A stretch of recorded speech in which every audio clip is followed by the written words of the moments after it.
stars above the shining sea. The Philippines is the place for me.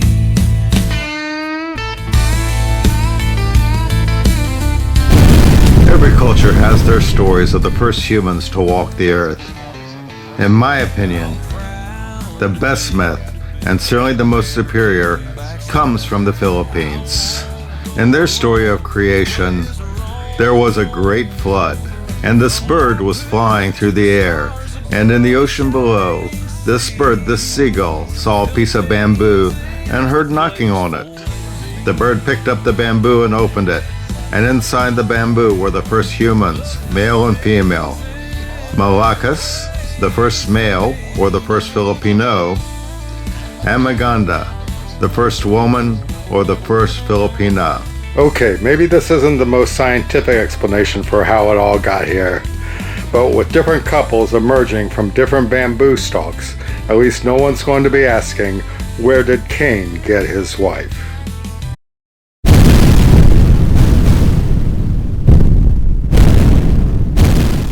The earliest inhabitants seem to have arrived from Taiwan and other islands before 3000 BCE. Chinese commerce and even Muslims came here as far back as the 10th century. Then in 1521, Ferdinand Magellan stumbled upon these islands and claimed he discovered it. This wolf in sheep's clothing, he ignored the fact that it had been home for many settlers for hundreds of thousands of years. A Filipino tribal leader named Lapu killed Magellan on the island of Mactan. This deed delayed Spanish conquest of the Philippines by 44 years. Unfortunately, the victory was short-lived as the Spanish came back and conquered the Philippines.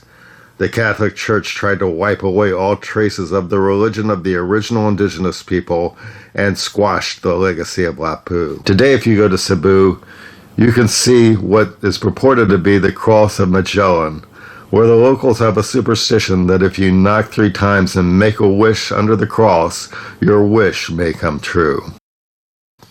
The Spanish Inquisition took root.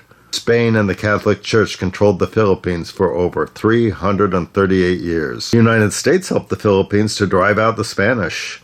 The United States then bought the Philippines from Spain for $20 million. The Philippines then became a territory of the United States. We promised independence to the Philippines, however, some might say we were dragging our feet during that time. And there were some dark times for the Filipinos. There was also this embarrassment called the Human Zoo, which was an exhibit in New York City where Filipinos were kept on display like animals. They were paid little, if anything, and the Philippines still remained under the control of the United States. Even world traveler Mark Twain, who had never been to the Philippines, was incensed and condemned the United States' activities in the Philippine Islands.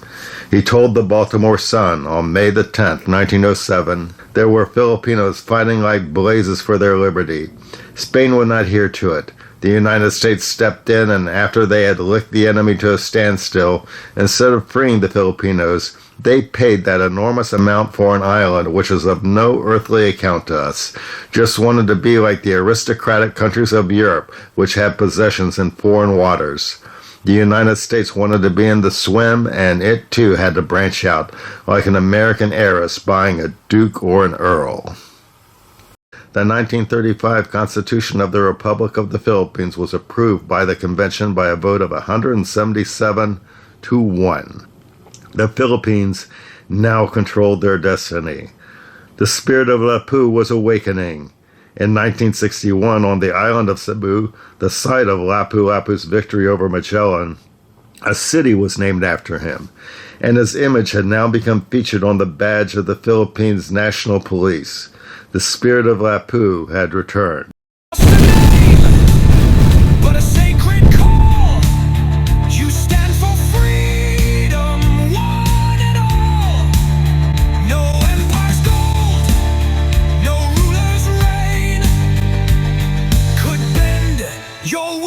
Cause you pain with fire in your eyes and sand at your feet.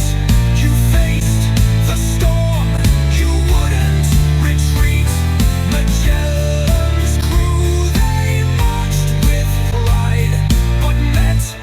the tide you wouldn't abide.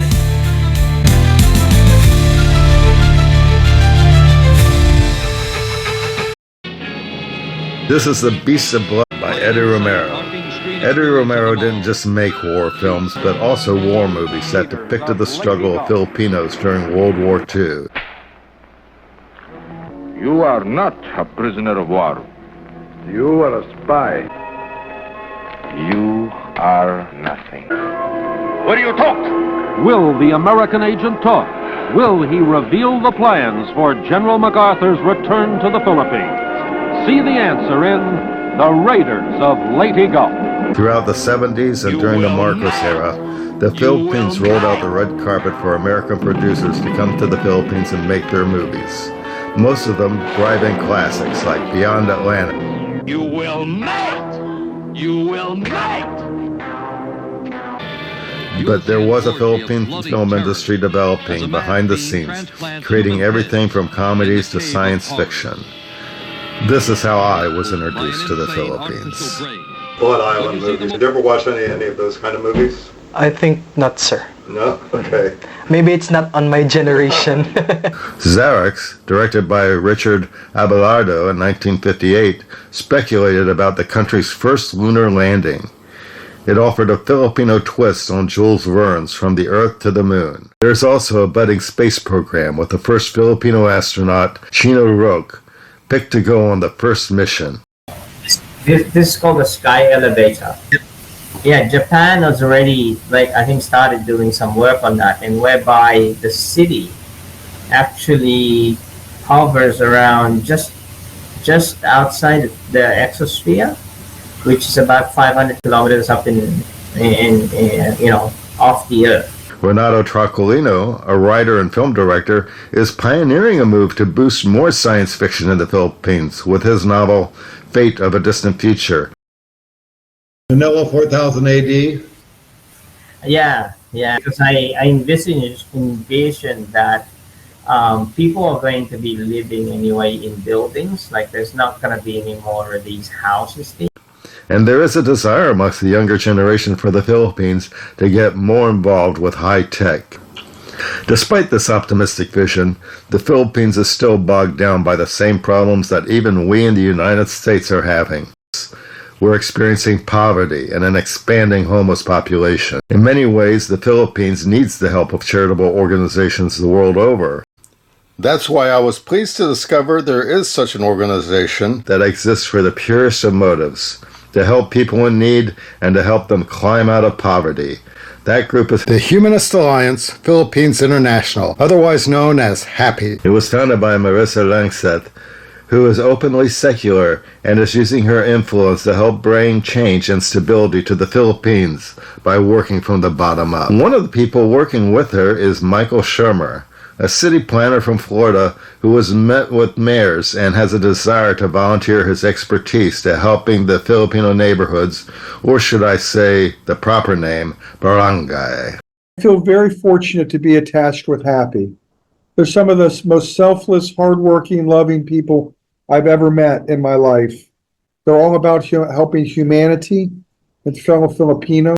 I think the basis of morality is compassion, and not necessarily a book of rules or something like that. I'd like to focus more on helping humanity, and that's why my big thing that I like to do is work on sponsoring the feeding of children. If you count the times we hung out in the communities and just fed random kids as they walked by, handing out toys and lollipops and feeding them pancit and Filipino dumplings. I forget what they're called. When I was there in 2018 working, and then I went back to the same community, some of the kids that got fed and participated in the program then are now like 18, 19 years old, and they helped us do the feeding for the kids, the younger kids. So it's like a full circle. And these kids now are all about helping humanity as well. A few months ago, we were trying to do all the paperwork and stuff to see if we could get U.S. aid to help HAPI. And of course, you already know what's happened with U.S. aid. I mean, we don't know how this is going to end. we got qualified for USAID. They accepted our application, and we could start looking for programs. And then, like a month later, it went down with all, the election and everything else that happened. So, as early as December, we were ready to go. We had already qualified for USAID. But I know that if people want to give, they can give on the HAPI webpage. There is a place there where you can support it and send funds to their PayPal account. It is, and we have no paid membership, so everything that's submitted goes actually to help, the Filipino people. The volunteers of HAPI taught the children classes in critical thinking, good health practice, financial literacy, and other practical subjects deemed to improve their life. I asked Michael if the secular nature of HAPI had been interpreted as a threat by the religious populace. Because of the humanist aspect, did you ever run into any difficulties with, say, any of the locals regarding religion or anything like that? Only in America. Only in America, so you never really had that problem in the Philippines? No, because my focus is on, when I'm there, I'd like to focus more on helping humanity. But leave it to the humanists to truly understand the joy of doing good just for the sake of doing good. And I think morality, if you go with, the basis of morality being compassion, it's a pretty easy thing to be moral.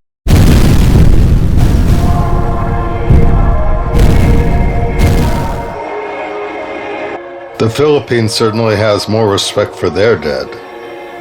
Funeral processions in the streets are quite common, whereas in the United States, such memorializations are only reserved for heads of state or celebrities. The Philippines have already had a past where two countries tried to dominate them, and now they finally reached a semblance of independence. The Philippines, while they respect the past of their indigenous ancestors, do not want to go back. What are your hopes for the Philippines? My hopes for the Philippines is I wish that we can see more increased secularization here in the Philippines, and also for the voting citizens of the Philippines. They still respect the past, but they want to go forward. They want to go from Lapu to the stars, and that is where I want to be. I'm proud to be an American backslider. Won't go along with what feels wrong inside here. The past is dark, but the future's bright. The Philippines feels like the home that's right. Well, there is a short taste of what I want to accomplish in the feature version of An American Backslider in the Philippines. And you'll notice toward the end of the movie I mentioned HAPI, the Humanist Association for the Philippines International. And here is a group that's going out there teaching young children critical thinking, financial literacy, good health practices. You have a great infusion of optimism with a respect to the facts. That's a country that's going to win. That's a winning strategy, and I would love to go to the Philippines next year with my equipment and camera and hire some local talent as well to follow the group around, to follow HAPI around, and to explore the work that they're doing, and of course help raise funds for that work too. There are some people who donated on GoFundMe, and I wanted to let them know that this is not that movie that they donated to. The movie that they donated to is going to be probably a year from now, and it's going to be much longer, and it's going to be on a streaming channel, not just YouTube.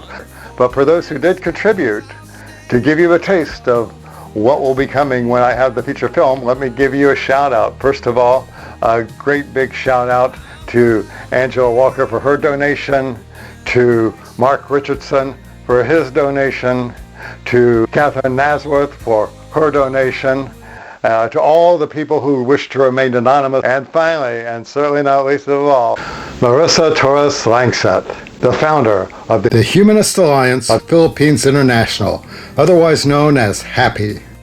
Thank you for watching, and again, to support this project as well as any other movies that will be coming out of this channel, then please subscribe and click like, and I will see you again.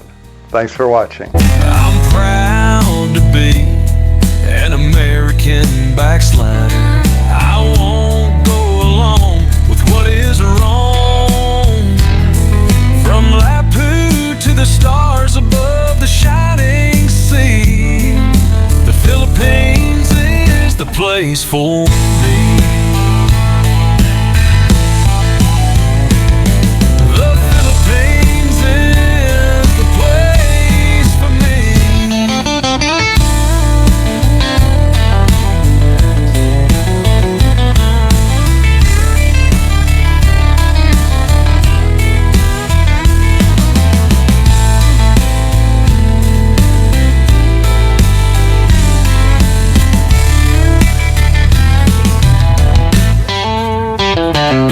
I'm proud to be an American backslider.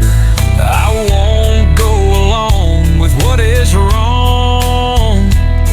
From Lapu to the stars above the shining sea, the Philippines is the place for me.